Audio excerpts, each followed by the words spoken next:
القدس لنا والحق لنا. فلسطین کا بھی دشمن وہی ہے جو کشمیر کا دشمن ہے.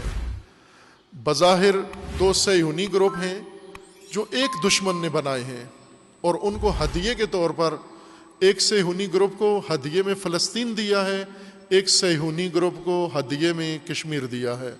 ہندو صہیونیت کو کشمیر دیا ہے اور یہودی صہیونیت کو فلسطین تحفے میں دیا ہے.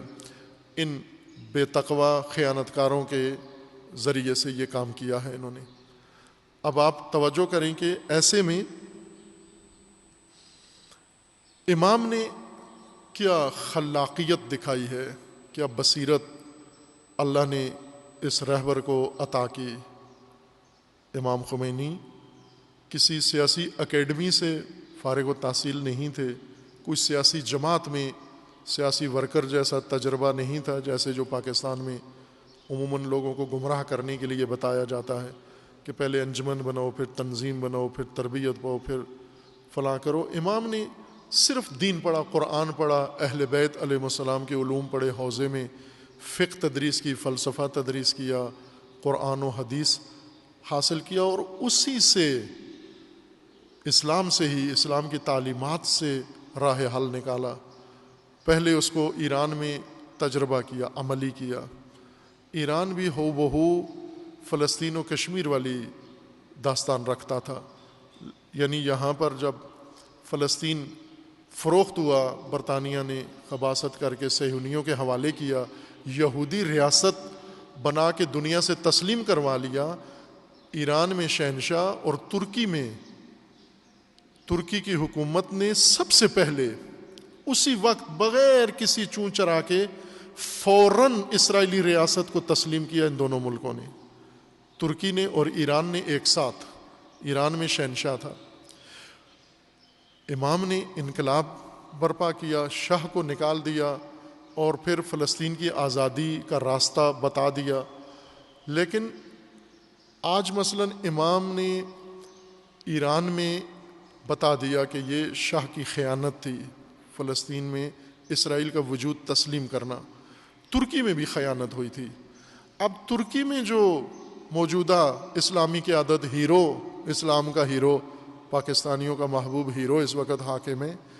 خب جب یہ مسلمان اور اسلام دوست لیڈر اردوغان آیا ہے اقتدار میں, تو کم از کم سب سے پہلے اسرائیل سے تو ناطہ توڑے, اپنا اسرائیل سے تو تعلقات ختم کرے. ڈائلاگ بولتا ہے ڈرامہ کر کے, بالکل جس طرح ڈرامہ آپ کو بنا کے بھیجا ہے آپ کے لیے کہ آپ دیکھیں, تغرل دیکھیں اور آپ مطمئن رہیں, رمضان اور وبا کے دن گزاریں اور مہنگائی سے توجہ آپ کی برطرف ہو. یہی ڈرامہ ترکی کے اندر بھی جاری ہے کہ ایک طرف سے ڈائلاگ بولنا پوری دنیا میں اور ان ڈائلاگز کے ذریعے سے حمایت حاصل کرنا, اور اسرائیل میں سوئی کے برابر بھی تعلقات میں فرق نہیں آیا بلکہ پہلے سے زیادہ تقویت ہوئی ہے. اسرائیل اور ترکی کے تعلقات آئیڈیل ہیں اس وقت, تجارتی تعلقات, صنعتی تعلقات اور ٹیکنالوجی کے تعلقات, تبادلے کے تعلقات ہر لحاظ سے بہترین اوج پر ہیں. لیکن ساتھ ہی یہ ڈائلاگ بھی بولتے ہیں. خوب یہ خیانت کی اس وقت کی ترکی کی حکومت نے کی کہ فوراً اسرائیل کو تسلیم کیا. فلسطین کی سرزمین میں اسرائیل کو تسلیم کرنا یہ وہ گناہ ہے, یہ وہ جرم ہے, اس کی تلافی نہیں کر سکتے جب تک اسرائیل کے مقابلے میں کھڑے نہ ہوں.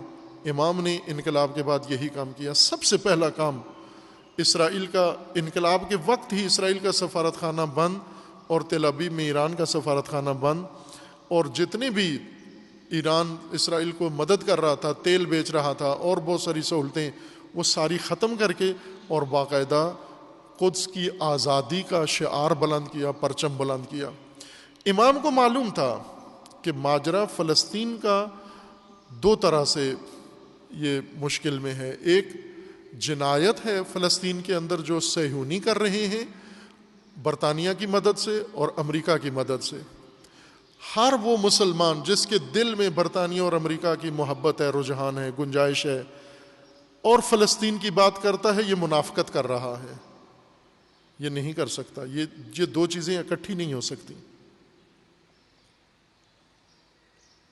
کیسے ممکن ہے کہ آپ وہ مملکت، وہ حکومت جو ابھی تک خیانت کر کے، جنایت کر کے اور اسرائیل کے ساتھ کھڑی ہوئی ہے، مسلمان بھی اس کا حامی ہو، مسلمان بھی اس کا احترام کرے، مسلمان بھی اس کی عزت کرے، مسلمان کے اندر بھی اس کے لیے گنجائش ہو۔ دوسرا، یہ خیانتکار جو برطانیہ و امریکہ کے غلام ہیں اور ان کے وفادار ہیں، لیکن پرچم فلسطین ہاتھ میں اٹھائے ہوئے ہیں، یہ برطانیہ سے بھی زیادہ خباثت کے مرتکب ہو رہے ہیں کہ فلسطین کی آزادی کا پرچم اٹھایا ہوا ہے، لیکن وفاداری ساری برطانیہ کے ساتھ ہے، امریکہ کے ساتھ ہے۔ یہ امریکہ کو ہر سہولت دیتے ہیں، پورا اپنی سرزمینیں، اپنا تیل، اپنی انرجی، گیس سب امریکہ کے سپرد ہے، اور امریکہ ہر روز فلسطین پر ایک وار کرتا ہے، ہر روز ایک وار کرتا ہے۔ کوئی ایک دن آیا ہے ان مسلمان قوموں نے، مسلمان علماء نے اور مسلمان حکمرانوں نے ایک دن آواز اٹھائی ہو کہ یہ شیطان جو ہر روز فلسطین پر ایک وار کرتا ہے، ایک دفعہ یہ بھی اس کے مقابلے میں آئیں اور اسے کہیں کہ جب تک تم اسرائیل کی حمایت کرو گے، فلسطین کے خلاف ہوگے، ہمارا کوئی تعلق امریکہ کے ساتھ نہیں ہے۔ اور آج ساری دنیا کو معلوم ہے کہ یہ کشمیر کی شرارت و شیطنت یہ برطانیہ نے کی تھی، اور پاکستان کشمیر کو اپنا حصہ سمجھتا ہے۔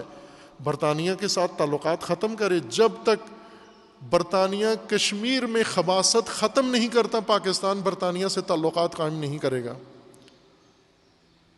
ایک دن یہ کام کر کے دیکھ لیں، اور پاکستانی ایک دن اظہار کر کے دیکھیں گے، لیکن یہ سبق پاکستانیوں کو نہیں بتایا گیا کہ کشمیر کی آزادی جب آپ بات کرتے ہو، فلسطین کی آزادی، کس سے آزادی؟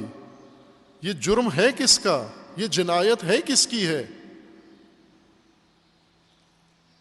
اگر میں ایک مثال، دیہاتی مثال، عام سی مثال دیتا ہوں آپ کو جو ہر ایک کو سمجھ میں آ جائے۔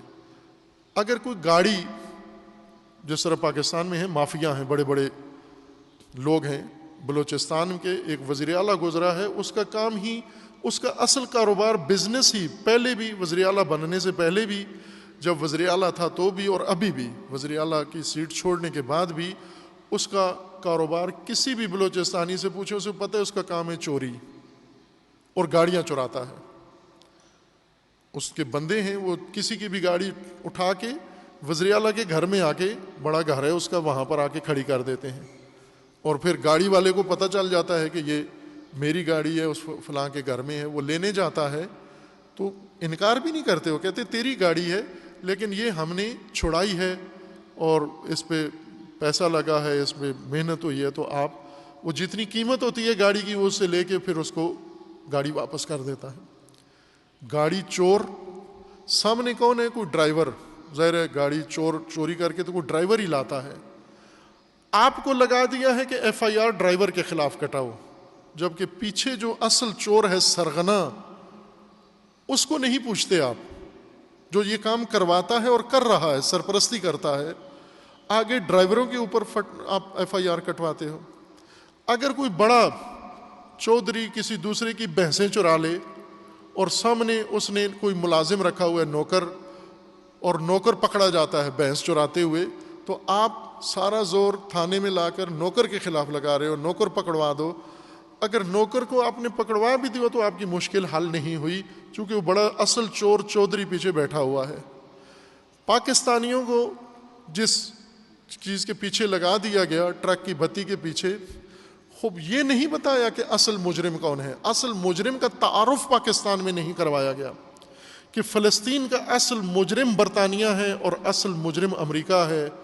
انہوں نے ہندو صہیونیت کے حوالے کیا ہے، ورنہ کتنی جرت تھی ہندوؤں کے اندر کہ وہ آ کے فلسطین پہ کشمیر پہ قبضہ کر لیں۔ یہ کیسے ممکن تھا کہ جس سرزمین کی 80% آبادی مسلمان ہیں اور جس کے ساتھ کروڑوں عوام پاکستان کے ہیں، وہ کس طرح سے ایک جماعت آ کے، گروہ آ کے کشمیر کے اوپر قبضہ کر لے؟ یا یہی ایک جماعت پوری دنیا سے بے شک یہود جمع ہوں، سارے مل کے کتنے بن جائیں گے، کتنے ملین ہیں، امام نے فرمایا تھا کہ اگر سارے مسلمان مل کے ایک پانی کی بالٹی بہا دیں تو یہ خبیث جمعیت اس کے اندر بہہ جائے گی ساری. اتنی اس وقت مسلمانوں کی جمعیت ہے اور مسلمانوں کے اندر اتنی قوت ہے، طاقت ہے، پاور ہے کہ ایک بالٹی پانی اگر سب مل کے گرائیں، سب مل کے، اسرائیل نابود ہو جائے گا، اسرائیل محو ہو جائے گا، اور ہندو صہیونزم بھی محو ہو جائے گا، کشمیر بھی آزاد ہو جائے گا اور فلسطین بھی آزاد ہو جائے گا.